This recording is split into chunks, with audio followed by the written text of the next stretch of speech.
بسم الله الرحمن الرحيم الحمد لله والصلاة والسلام على رسول الله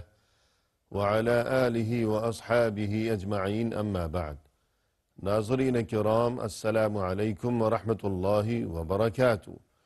شرح الادب المفرد کے عنوان سے اس پروگرام کے ہمراہ ہم آپ کی خدمت میں حاضر ہیں، اور اس سے قبل گزشتہ ملاقات کے موقع پر ہم پڑھ رہے تھے امام بخاری رحمہ اللہ کی یہ کتاب کہ جس کا نام ہے الادب المفرد۔ اس کتاب میں باب نمبر 138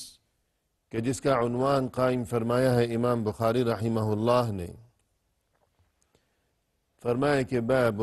حسن الخلق اذا فقہو، یعنی انسان کے لیے حسن اخلاق کی اہمیت و ضرورت، اور پھر مزید یہ کہ انسان کے لیے دین میں تفقہ یعنی سمجھ بوجھ کی ضرورت۔ یعنی ناظرین، اس سے قبل گزشتہ ابواب میں مسلسل یہ تذکرہ چلا آ رہا تھا کہ دین اسلام میں حسن اخلاق کی بہت بڑی اہمیت ہے، اور اب یہاں اس عنوان کے تحت امام بخاری رحمہ اللہ اس طرف ہمیں متنبہ فرمانا چاہتے ہیں کہ انسان اگر حسن اخلاق کے زیور سے خود کو آراستہ و مزین کرے، اور مزید یہ کہ دینی سمجھ بوجھ کی نعمت بھی اسے نصیب ہو، تو یہ تو بہت ہی عمدہ ترین معاملہ ہو جائے گا، کیونکہ جب انسان کو دینی سمجھ بوجھ نصیب ہوگی تو دین کی یہی تعلیم ہے، اور دین اسلام یہی سکھاتا ہے انسان کو کہ اس کا اخلاق اور اس کا رویہ و سلوک اور تمام انسانوں کے ساتھ اس کے معاملات ہمیشہ خوش اخلاقی پر ہی مبنی ہوا کریں۔ اور پھر مزید یہ کہ چونکہ رسول اللہ صلی اللہ علیہ وسلم نے حسن اخلاق کی بنا پر لوگوں کو، انسانوں کو، یعنی وہ لوگ جن کا اخلاق عمدہ ہو، اس قسم کے انسانوں کو بڑی خوشخبری سے نوازا ہے۔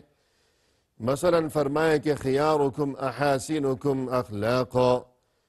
یعنی تم میں سے بہترین لوگ وہ ہیں کہ جن کا اخلاق بہترین ہے۔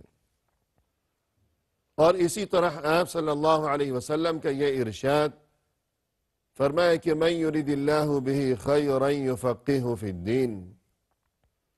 یعنی اللہ کو جس کسی کے ساتھ بھلائی مقصود ہوا کرتی ہے تو اللہ اسے اپنے دین کی سمجھ بوجھ عطا فرماتا ہے۔ تو وہ لوگ جنہیں دینی سمجھ بوجھ کی نعمت نصیب ہے، ان کے لیے بھی عظیم ترین خوشخبری، اور اسی طرح وہ لوگ کہ جو خوش اخلاق ہیں ان کے لیے بھی عظیم ترین خوشخبری۔ لہذا جب یہ دونوں چیزیں یکجا ہو جائیں گی کسی انسان میں کہ اس کا اخلاق بھی بہترین ہو، اور اس کے ساتھ یہ کہ اسے دینی سمجھ بوجھ کی نعمت بھی نصیب ہو، تو یقیناً یہ تو بہت ہی بہترین معاملہ ہو جائے گا۔ لہذا ہماری یہی کوشش ہونی چاہیے اور یہی فکر و جستجو ہونی چاہیے کہ ہمارا اخلاق بھی عمدہ ہو، اور یہ کہ ہمیں دینی سمجھ بوجھ کی نعمت بھی میسر ہو۔ اور اس سے قبل ناظرین کرام، اس باب کے تحت ہم نے یہ حدیث پڑھی تھی کہ جس کا نمبر ہے 287۔ البتہ اس حدیث کے بارے میں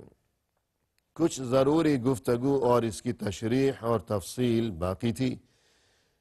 فرمایا کہ عن ابن عباس رضی اللہ عنہما قال سئل النبی صلی اللہ علیہ وسلم ای الادیان احب الى اللہ عز وجل قال الحنیفیۃ السمحہ۔ ابن عباس رضی اللہ عنہما نے فرمایا کہ ایک بار رسول اللہ صلی اللہ علیہ وسلم سے یہ بات دریافت کی گئی کہ اے اللہ کے رسول، ہمیں بتائیے، ارشاد فرمائیے کہ تمام ادیان میں، یعنی جو آسمانی اور الہامی جتنے بھی دین ہیں، گزشتہ دین جو کہ گزر چکے ہیں، جو کہ برحق تھے اپنے اپنے زمانے میں، البتہ یہ کہ بعد میں ان میں کمی بیشی کا ارتکاب کیا گیا کچھ لوگوں کی طرف سے، بہرحال اصل میں وہ دین برحق تھے اپنے اپنے دور میں۔ تو ان تمام آسمانی ادیان میں اللہ عز و جل کے نزدیک پسندیدہ ترین دین کون سا ہے؟ جواب میں آپ صلی اللہ علیہ وسلم نے ارشاد فرمایا کہ الحنیفیہ السمحہ، یعنی وہ دین جس میں یہ دو خصوصیات پائی جاتی ہیں۔ پہلی خصوصیت یہ کہ الحنیفیہ، یعنی شرک سے مکمل بیزاری ہو، اور یہ کہ اللہ کے لیے توحید خالص ہو، اور دوسری خصوصیت یہ کہ السمحہ، یعنی جس میں سہولت اور رواداری کا سبق سکھایا گیا ہو۔ تو ہمیں یہ بات معلوم ہونی چاہیے کہ الحنیفیہ یعنی شرک سے مکمل بیزاری اور لا تعلقی، اور یہ کہ خالص توحید پر ثابت قدم رہنے کا سبق، اس سے مراد وہ دین ہے کہ جس کا نام ہے دین ابراہیم علیہ السلام۔ اللہ کے جلیل القدر پیغمبر حضرت ابراہیم علیہ السلام کے بارے میں قرآن کریم میں یہ ارشاد ہوا کہ وہ حنیف تھے۔ ان ابراہیم کان امتا قانتا للہ حنیفا، کہ وہ تو حنیف یعنی شرک سے بہت دور رہنے والے تھے، اور یہ کہ وہ توحید خالص پر ہمیشہ قائم و دائم رہنے والے تھے۔ تو حضرت ابراہیم علیہ السلام کو اللہ کی جانب سے جو دین عطا کیا گیا وہ بہترین دین تھا کہ اس میں یہ دو نمایاں خصوصیات پائی جاتی تھیں کہ شرک سے مکمل بیزاری، اور دوسری خوبی یہ کہ السمحہ، یعنی سہولت اور رواداری اور عفو و درگزر سے کام لیتے رہنا ہمیشہ۔ تو یہ خصوصیات تو دین ابراہیم علیہ السلام جو ہے، اللہ عز و جل کی جانب سے ابراہیم علیہ السلام کو جو دین عطا کیا گیا کہ جس میں یہ دو نمایاں خصوصیات تھیں، تو دراصل وہی دین اسلام ہے کہ دین اسلام کی بنیاد بھی عقیدہ توحید پر ہے کہ یہی دو خصوصیات کہ شرک سے مکمل بیزاری اور توحید خالص پر قائم و دائم رہنا، اور دوسری خصوصیت یہ کہ ہمیشہ دوسروں کے ساتھ انسان نرمی اور سہولت کا اور رواداری اور تحمل و بردباری کا معاملہ کرتا رہا کرے۔ تو یہ دین اسلام اور دین ابراہیم علیہ السلام یہ در حقیقت ایک ہی چیز ہے، جیسا کہ قرآن کریم میں ارشاد ربانی ہوا، فرمایا کہ ملت ابیکم ابراہیم هو سماکم المسلمین من قبل وفی هذا، یعنی تمہارے والد ابراہیم علیہ السلام، تمہارے والد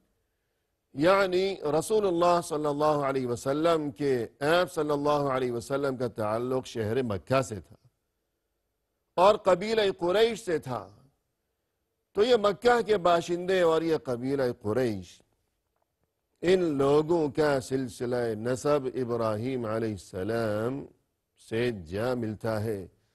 تو گویا کہ ابراہیم علیہ السلام کی نسل سے چونکہ یہ تمام مکہ کے باشندے تھے کہ جن میں خود رسول اللہ صلی اللہ علیہ وسلم بھی شامل تھے، تو اس وجہ سے فرمایا کہ تمہارے والد ابراہیم علیہ السلام کی ملت اور ان کا وہ دین تم اس پر قائم رہو، یعنی دین توحید پر تم قائم رہو، اور یہ کہ ہوا سماکم المسلمین، اسی اللہ نے ہی تمہارا نام رکھا ہے مسلمین، یعنی مسلمان، من قبل، پہلے بھی، گزشتہ انبیاء اکرام علیہ السلام کے زمانوں میں بھی، ابراہیم علیہ السلام کے زمانے میں بھی اللہ کی طرف سے یہی نام تھا اہل حق کا، یعنی مسلمان، پہلے بھی یہی نام تھا، وفی ہذا،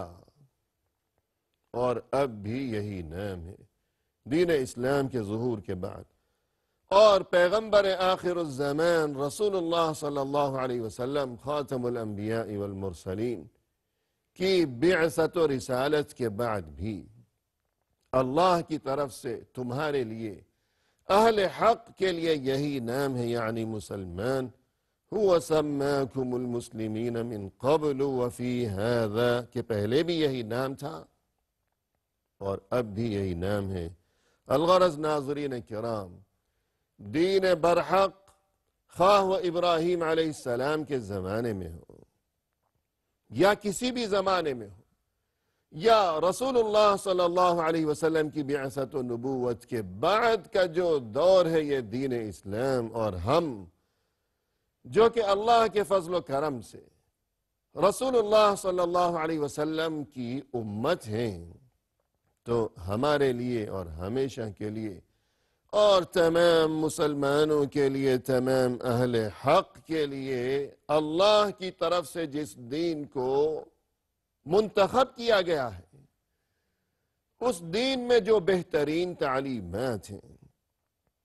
اور اس دین کی جو بہترین خصوصیات ہیں، تو ان بہترین تعلیمات میں سے اور ان بہترین خصوصیات میں سے دو خصوصیات ایسی ہیں جو کہ بہت زیادہ ظاہر ہیں اور نمایاں ہیں، یعنی ہر مسلمان کو اس بارے میں فکر و جستجو کرتے رہنا چاہیے کہ میں جب مسلمان ہوں، الحمدللہ ثم الحمدللہ، تو پھر اس بات کا تقاضا یہ ہے کہ میں ہمیشہ اپنے اخلاق و کردار اور اپنی عادات اور اپنی طبیعت اور اپنے مزاج اور اپنے رویہ و سلوک کا میں جائزہ لیتا رہوں اور اپنا محاسبہ کرتا رہوں، اور میں اپنے گریبان میں جھانکوں، اپنے اخلاق کو ٹٹولوں کہ یہ دو خصوصیات میرے مزاج میں اور میرے اخلاق و کردار میں شامل ہونی چاہیے ضرور بضرور۔ یعنی پہلی وہ خصوصیت کہ جس کا نام ہے الحنیفیہ، یعنی شرک سے مکمل بیزاری اور خالص توحید پر قائم و دائم رہنا مرتے دم تک اور آخری سانس تک، حتیٰ کہ ہماری زبانوں پر اللہ کرے کہ آخری وقت بھی یہی کلمہ جاری ہو، کہ مبارک کلمہ کہ جس میں توحید خالص کا اقرار و اظہار کیا گیا ہے کہ لا الہ الا اللہ، یعنی میں گواہی دیتا ہوں دل کی گہرائیوں سے، میں اس بات کی گواہی دیتا ہوں ہمیشہ، اور یہ کہ انشاءاللہ مرتے دم تک اور آخری سانس تک اور آخری بات، آخری کلمہ میری زبان پر انشاءاللہ یہی ہونا چاہیے کہ لا الہ الا اللہ، کہ اللہ کے سوا اور کوئی معبود برحق نہیں ہے۔ ایک تو یہ خصوصیت ہو گئی، اور دوسری خصوصیت کہ جس کا نام ہے السمحہ، یعنی صبر و تحمل اور برداشت۔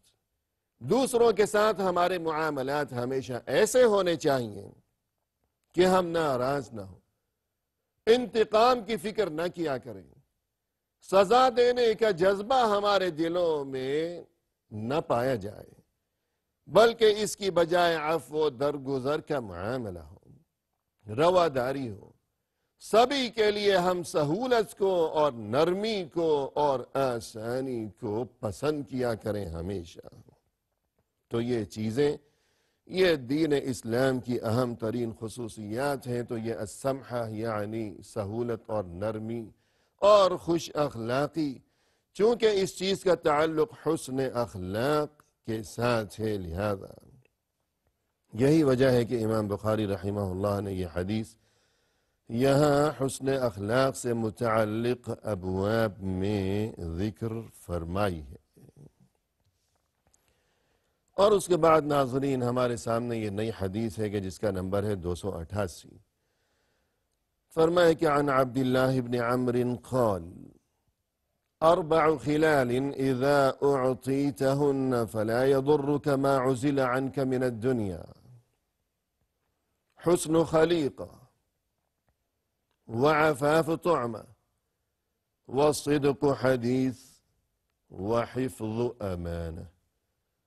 رسول اللہ صلی اللہ علیہ وسلم کے یہ صحابی عبداللہ بن عمرو بن العاص رضی اللہ عنہما فرماتے ہیں، اور آگے یہ جو کچھ فرما رہے ہیں یہ در حقیقت رسول اللہ صلی اللہ علیہ وسلم کے الفاظ ہیں، یہ آپ صلی اللہ علیہ وسلم کا ارشاد مبارک ہے۔ تو یہاں اس کتاب الادب المفرد میں اگرچہ امام بخاری رحمہ اللہ نے اسے موقوفاً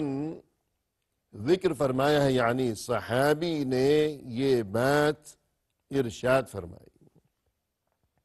لیکن حقیقت یہ ہے کہ یہی حدیث دیگر کتب حدیث میں مرفوعاً موجود ہے، یعنی مرفوعاً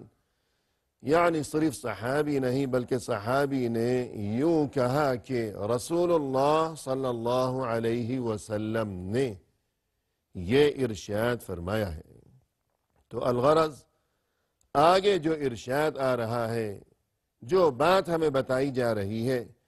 وہ خود رسول اللہ صلی اللہ علیہ وسلم کا ارشاد مبارک ہے۔ کیا ہے وہ بات؟ فرمائے کہ اربع خلال اذا اعطیتہن فلا يضرك ما عزل عنك من الدنیا، اور ایک روایت میں ہے کہ ما فاتك من الدنیا۔ چار عادتیں ایسی ہیں کہ اگر وہ تمہیں نصیب ہو گئیں، چار عادتیں، چار باتیں، تو اب تمہیں فکر اور غم کرنے کی قطعاً کوئی ضرورت نہیں ہے کہ دنیا میں تمہیں اور کچھ ملا ہے یا اور کچھ نہیں ملا ہے، کہ اگر یہ چار خوبیاں تمہیں نصیب ہو گئیں، اب دنیا میں اور کچھ ملے یا نہ ملے، غم کرنے کی قطعاً کوئی ضرورت نہیں ہے، اس لیے کہ جب تمہیں یہ چار خوبیاں نصیب ہو گئیں تو پھر یہی سب سے زیادہ افضل ترین اور گویا کہ تمہیں تو قیمتی ترین اور انمول قسم کی دولت تمہارے ہاتھ لگ گئی ہے، تمہیں یہ سب سے بہترین نعمت نصیب ہو گئی ہے۔ اب اور کچھ اگر ملتا ہے تو الحمدللہ، لیکن اگر اور کچھ نہیں بھی ملتا تو پھر غم کرنے کی کوئی ضرورت نہیں ہے۔ یہ کیا ہے چار خوبیاں؟ تو اس بارے میں گفتگو لیے ہوئے ناظرین کرام انشاءاللہ آئندہ ملاقات کے موقع پر ہم آپ کی خدمت میں حاضر ہوں گے۔ اس وقت تک کے لیے فی امان اللہ، وآخر دعوانا ان الحمد للہ رب العالمین۔